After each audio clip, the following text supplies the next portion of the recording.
There is nothing that love can't make you do. I'm 37M, married to Kate, 35F, for 2 years. Kate is a professor at City College, and I'm into marketing. We met at a common friend's party and befriended each other. We got connected on social media, but nothing happened between us for a long time. She was dating someone at that time, and even I was in an on-off relationship. Some 4 years ago, it was on her birthday that I wished her on Facebook. It was well past midnight. That chat went on for the whole night, and we ended up meeting the next day for coffee. She had no plans for her birthday, so I took her out for dinner and a long drive. It started from there, and fast forward to 2 years back, we got married. In fact, it was only last month that we celebrated our second anniversary. Our life was running smoothly until a few weeks ago when my friend told me he had seen Kate with a man who looked quite young, in his 20s. I asked him what a big deal about it. He could be a friend. My friend hesitantly told me their body language didn't suggest he was a friend.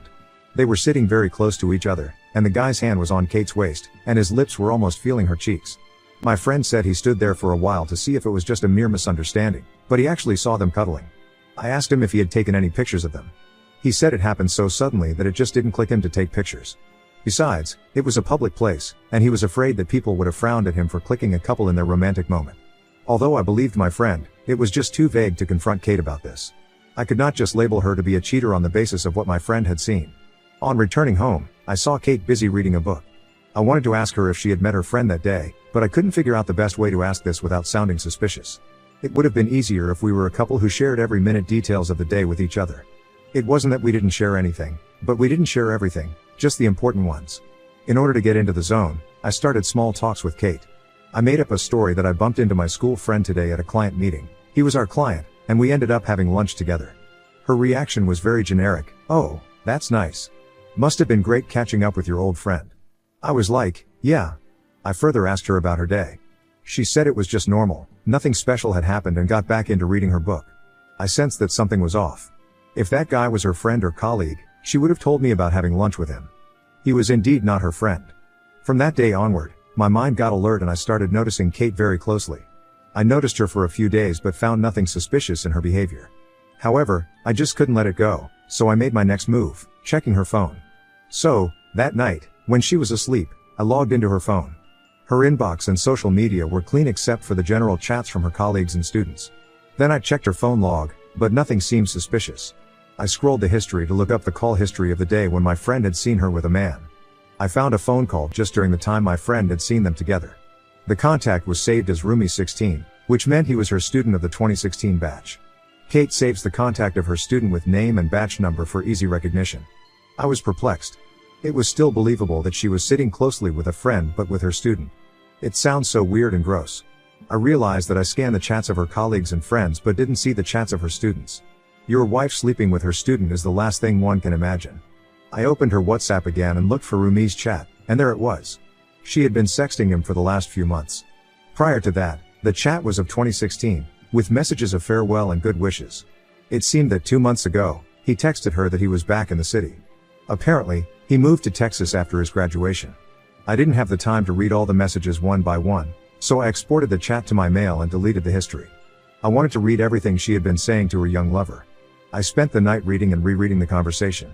After reading the messages, I got to know that we were in a physical relationship while he was still in college. It started when Kate started taking his class in his final year. Rumi realized that Kate was having a soft corner for him, and hence, he started softly flirting with her. Kate ignored it initially but indulged and confessed to him that she felt an unresisted desire to feel his body. That's how their physical relationship started. However, towards the end of college, he fell in love with a girl, apparently the daughter of a rich businessman in Texas, and decided to move to Texas with his girlfriend after graduation. Kate got disheartened to know, and to cheer her up, Rumi did her multiple times during his last few months of stay in college. When I was reading the text on her phone, I read only until the farewell wishes and didn't scroll up further. But I am glad I exported all the chat, which helped me understand the full story. I'm sure Kate wouldn't have revealed all these in detail. You know the fun part, Kate was dating someone else during that period. This means that she has always been a cheater. Kate and Rumi had been NC since he moved out, just normal wishes on birthdays and Christmas. Some 3 months back, Rumi texted her that she had shifted back to the city with his wife. His rich GF from Texas was now his wife, and now he is taking care of his Phil's business in the city. Rumi initiated the conversation with Kate by saying he missed her body and wanted to taste her again. Kate's initial response to his advances showed that she resisted, but eventually, she gave up and slept with him a few times. Scanning the messages, it looked like it was 4 to 5 times. By the time I finished reading the chats, it was already dawn. I had work the next day, so I tried to get some sleep. By the time I woke up, she had already left for college. I also made my breakfast and went to the office. When I returned from the office, Kate wasn't at home. Usually, she comes back from the college by 5 p.m., but it was 7 p.m., and she had still not arrived. She usually used to hang out with her friends and colleagues after college, and it never bothered me. This time, it was different. I wanted her to be home so that we could have the confrontation and get done with it. I had all the evidence, so there was no point beating around the bush. The revelation was suffocating me, and I wanted it to be over as soon as possible. As the time passed, I got restless. I called her and asked her to come home. She asked me if everything was fine because I had never done like this before. Within 30 minutes, she was home. When she entered the house, I was sitting on the front porch. She understood that the matter was serious because I was neither with my phone or iPad, just sitting idle. She rushed toward me and asked me what was wrong. I told her, "Sorry I disturbed your meeting with Rumi." "That's his name, right?" She gave a cold look at me and asked what I meant. I said there was no need to play hide and seek anymore. She said I was accusing her baselessly. I showed her the chat exports, and she froze. She stood silent for a moment and then accused me of breaching her privacy. Really? I sneaked into her phone, and that was a privacy breach, and she sneaking into other men's pants is no crime. Wow. I asked her if her last breakup was also due to this Rumi guy. She snapped at me that it was not my business. But I kept repeating myself like a psychopath, and she confessed that her last boyfriend had also broken up when he got to know that she was sleeping with her student. I laughed and asked how she could be so foolish to destroy her relationship for a man who had sorted out all his aspects of life and was leading it peacefully. She fought back, saying he was really addictive. What? Is his blood filled with cocaine? I told her that she had to leave the house because we were living in my house. She looked unremorseful and said there was no reason to be overly dramatic. It was just physical, and no emotions were involved. She asked me to reconsider the decision as I was being impulsive. I said so be it and asked her to leave. She stamped her foot and went inside, shouting that I would regret my decision and come back running to her in 2 days, pleading with her to come back home. Haha, really? She was effing delusional. Pleading her for reconciliation would be the last thing I'd do in my life. She packed her stuff while I sat on the front porch. While leaving, she didn't even look at me and went out straight. I told her that I would be sending the divorce papers soon and that if she had the same level of self-respect as that day, she should sign it uncontested. She didn't say anything and left. She was behaving as if it were my crime, and I made the mistake of checking her phone and uncovering her cheating. While leaving the house, she gave me an evil vibe that she was not going to let it go easily. If she had been civil, I would have let it go, but the way she showed her tantrums, I badly wanted to destroy her ego. I searched for this Rumi on social media before he would block me. I scavenged his wife's profile and sent her the request, as her account was private. Meanwhile, I hired a lawyer. Rumi's wife didn't accept my request even after 2 days. So I didn't wait for her further. I sent her a few sections of the sex chats between Rumi and Kate, and she replied to me within an hour, asking about me for more details. I told her that I was Kate's husband with whom Rumi had been sleeping. I also sent the section of the chat where Rumi was talking about her and her rich dad's business. She asked me if I could send her the whole conversation. I actually wanted to meet her and reveal everything but didn't make the move because it would have looked creepy. I asked for her email and sent it to her. She asked me how did I discover the truth, and I told her everything in detail. I told her to read the messages carefully, and she would get all the clarity. After a couple of hours, she responded, asking if I had confronted this Kate. I said yes. She said that she would involve her father to deal with Rumi and went offline. I wanted to check the status with her, but she has been offline since that conversation. It's been 3 days since then, hence, I'm scared for that woman if she is safe. Rumi was using her for her father's money. I'm afraid he had harmed her after she got to know the truth. I'm trying to reach out to her through other social media and emails, but no luck. Hopefully, she is fine. Meanwhile, my lawyer is working on getting divorce papers ready. I'll make an update when the situation escalates. Update 1. Thanks for the affirmation. I really thought I was making an impulsive decision, but I did it anyway. I felt so positive when everyone patted me on my post and sent me kudos, saying I made a brave move. Thank you all. Okay, so I have some updates. Remember I said Rumi's wife was not responding. She disappeared for a good week. When I finally got a response, I was not relieved but suspicious if it was she or if it was Rumi from her phone, so I asked her for a call. She saw my messages where I was showing my concern about her safety.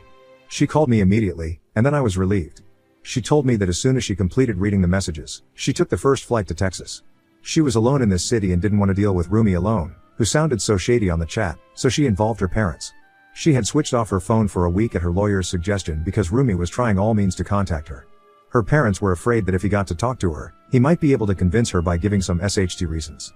She said she was not dumb to fall for his words, yet she followed her lawyer's advice. Do you know what Rumi's Phil do to him? It is classic. They didn't confront him regarding the cheating.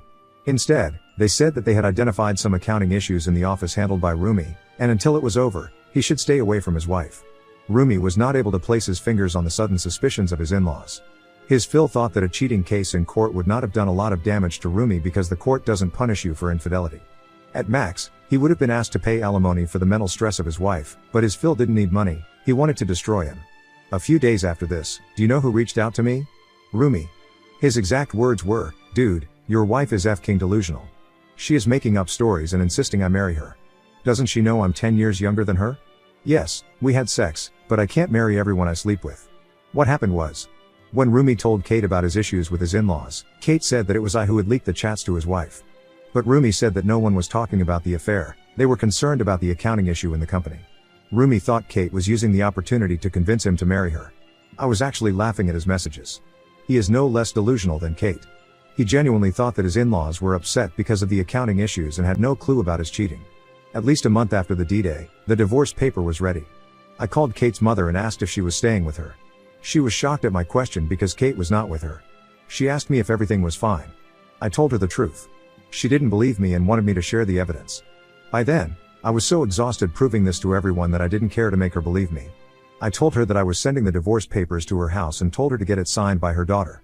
An hour after that, my phone was bombarded with Kate's abusive voicemails accusing me of destroying her and Rumi's life. I didn't block her because I wanted to see her true colors and how low she could stoop to abuse me. My relationship with her might be shorter compared to some of you who share their cheating wife/husband stories, yet I was with this woman for 4 long years. I married her, and it was indeed painful to separate from her. When she was done abusing me, I blocked her. It's been a week since then, but she has yet to sign the divorce papers. I checked with Rumi's wife as well to see if her divorce proceeding has begun. That princess is holidaying in Vegas to get out of the depression while her father is dealing with Rumi. Rich people have their own way of dealing with things. I'll update once all these are over. Right now, I just want to stay away from Kate's thoughts as much as I can and move on with my life. Update 2. My divorce is finally settled. Yes, thank you. There was one common comment in my last update that they see me dating Rumi's ex-wife because of the way I showed my concern. No, guys, I'm in no mood to get into this mess. Besides, she is not my type. I cannot imagine, or afford, a luxurious trip after every misery in my life, and neither do I intend on leeching on her father's money, especially after knowing how they have dealt with Rumi. Rumi's father-in-law accused Rumi of embezzling the company's funds, and he somehow proved this in court. I don't know if Rumi actually siphoned money from his Phil company or if he was just framed. Rumi's wife didn't know the details of how her father was able to prove this. I told you she is a rich princess who doesn't know the price of the vegetables, lol. They used his fraud as a basis for separating his daughter from Rumi. His wife did whatever she was told by her father. Rumi was fined a hefty amount and had 3 months to pay the amount. In case he defaults, he would be charged criminally. The amount is F-king huge, and she is sure that Rumi would not be able to pay that huge amount of money, and he might ultimately land up in jail. Besides, it has cost him huge reputational damage which mere cheating wouldn't have done. Rumi's Phil is indeed a bad SS man. As far as my case is concerned, Kate played a lot of tricks before signing the papers. She wanted my house as the alimony. She used to be at the forefront of talking about feminism, and when she actually had to show her morals, she stooped so low to rip me off my house. I don't know if this was feminism, according to her. She was the one who cheated on me and yet she needed to be compensated. What kind of logic is this? But thank God I had a competent lawyer who fought through this and secured my house from her claws, and thank God I had the evidence of her infidelity. I have read so many stories of victims who had been cheated upon, plus ripped off from their property/houses. I wanted a clean divorce, but she made it complicated, so I also played along. She told her colleagues that she was divorcing me because I was cheating on her, and hence, she wanted the house as the alimony as compensation. Plus, she got all the sympathy from her friends and colleagues. So, I did what I should have done much earlier. I sent her explicit chats with Rumi to a few of her colleagues, and you know how people are hungry for gossip at the workplace. The chats got circulated amongst all the faculties, and Kate became the gossip subject in the teacher's room.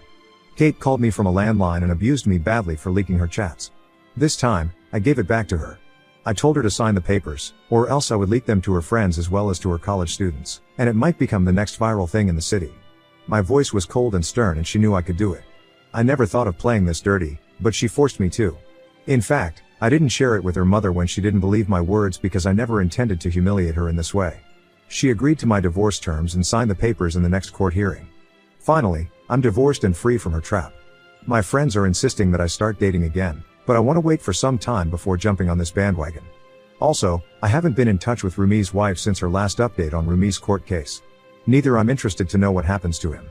I was in touch with her only until my divorce, but now, as it is settled, I don't want any traces of my past in my present life. I just want to move on. Little inspired by the Princess, Rumi's ex-wife, I'm also planning for a solo trip. No, not to Vegas, but to Montana. Hopefully, I come back strong and fresh after my mountain trek in Montana. Thanks for hearing me out and cheering for me.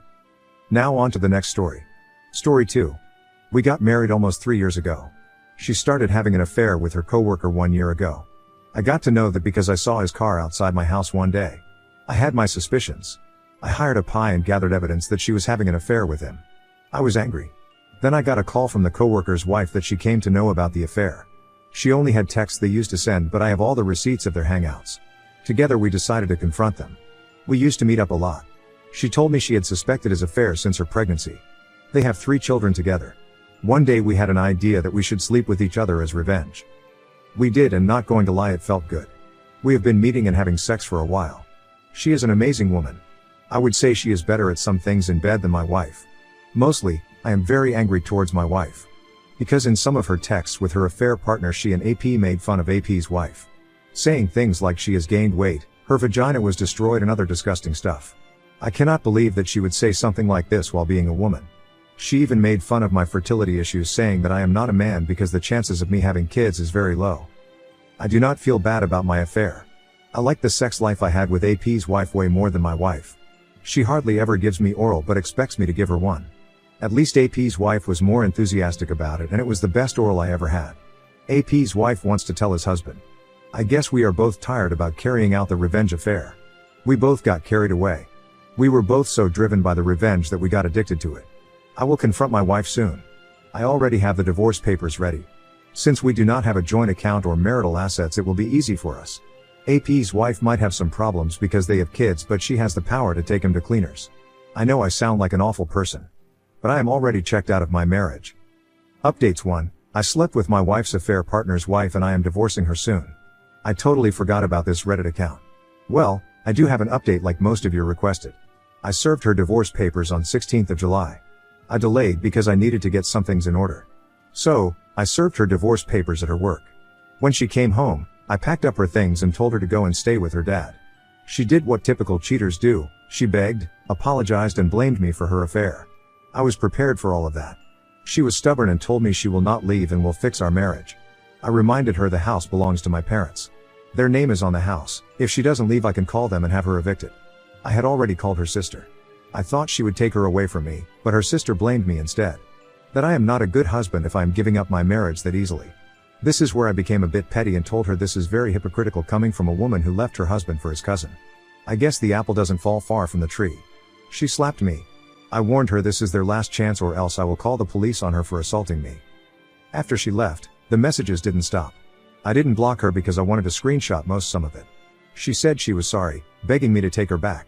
She mocked me and said she never enjoyed any love making that we did, and she and her AP had sex on every furniture in our house. I don't know how much of it true, but I will be replacing my furniture regardless. I wanted to tell her the OBS and I defiled her car by having sex on it. But I didn't. The last time I spoke to her, she apologized to me. This time the apology seems sincere. She told me she got carried away. Lately she has been thinking about having kids. As I have mentioned in my previous post, I cannot have children. She knew that and told me she wants to be child-free. But now that she is in her mid-30s, she has been really wanting to become a mom. And the fact that I cannot give it to her angered her and cheated just to cope with it. She told me she was wrong and I was the best partner and husband anyone could ever have, but she just wanted more. I asked her why didn't she just say so? We could have adopted or went to a sperm bank. I asked her if she was pregnant. I don't know, but it looked like she was. She murmured yes. I knew this wasn't my baby. All hopes for reconciliation is out the window now. Imagine if I never discovered the affair. She would have passed this pregnancy as miracle baby. I just congratulated her and said I hope she has a wonderful baby. I want this divorce ASAP. As for AP's wife, she also served her husband and taking him to the cleaners. She is not backing down. I only talked to her a couple of times. She ranted a lot that she wasted her best years and youth on a disgusting man. She complained she left her modeling career just to be with them and whatnot. I think she still looks hot. We didn't have any contact for a while. There was one time she drunk texted me with a sleazy picture asking me to come over. But I refused. She did apologize after that. We are not planning on dating anytime soon. Not unless all the divorce proceedings are over. But I do miss her a lot. Also, I got a cat. My STB ex-wife hated cats. Now my house will be a cat kingdom.